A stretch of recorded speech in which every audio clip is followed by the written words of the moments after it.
More questions than answers tonight for the city of Baltimore. The investigation is still far from over. A show of solidarity tonight with Baltimore, from Philadelphia all the way out to California.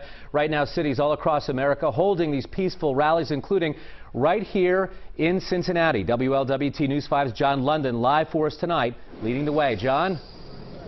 Yeah, Mike, the rain has relented and the rally is just about to start here. The crowd is starting to grow here in front of the courthouse. You have young and old represented, social justice organizations, unions, student groups, for what the organizer describes as a peaceful demonstration. Numerous signs here: watch the watchman, white silence, white consent, solidarity with Baltimore. This is a live look at the start of the rally. There's going to be a number of speakers. The demands include the arrest of the officers in the death of Freddie Gray, the lifting of the Baltimore curfew, and the dropping of charges against those who protested there. This week's imagery out of Baltimore is the impetus for tonight's rally in Cincinnati and elsewhere. We're not trying to get people arrested, and we're not trying to break the law. Brian Taylor is with Black Lives Matter Cincinnati. We asked about expectations for tonight's gathering. Actively and militantly address the issues that are not being addressed. Which he says involves this place, the jail.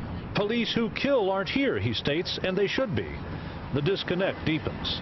Your right to peaceably assemble that's not a problem. That's not an issue for us. The sheriff worries splinter groups or agitators from elsewhere could try to take advantage of a demonstration by looting or bricking windows. You take it to another level, which is unlawful. That's a criminal act, and that won't be tolerated. Tolerance is being tested on many American streets this week. The expression of viewpoints can often be uncomfortable, at times antagonistic, but free expression remains a constitutional bulwark of the country. And they're providing a venue for that. They're not providing a venue for rioting, looting, and everything else that goes with that. This courthouse is a symbol of justice. Some of those demonstrating here tonight.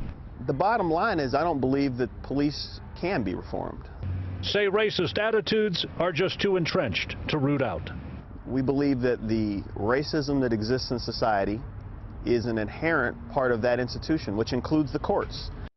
It's Brian Taylor saying this kind of demonstration that you see here can help build pressure and push back against the system that he believes is weighted in favor of police no matter what. That thorny notion, part of a national debate. This demonstration that's about to begin is part of that. What's interesting here is that you have a number of police officers and county deputies who are mingling and talking with the demonstrators here prior to this protest, and they will be on the periphery once it begins. Reporting live downtown, John London, WLWT News 5.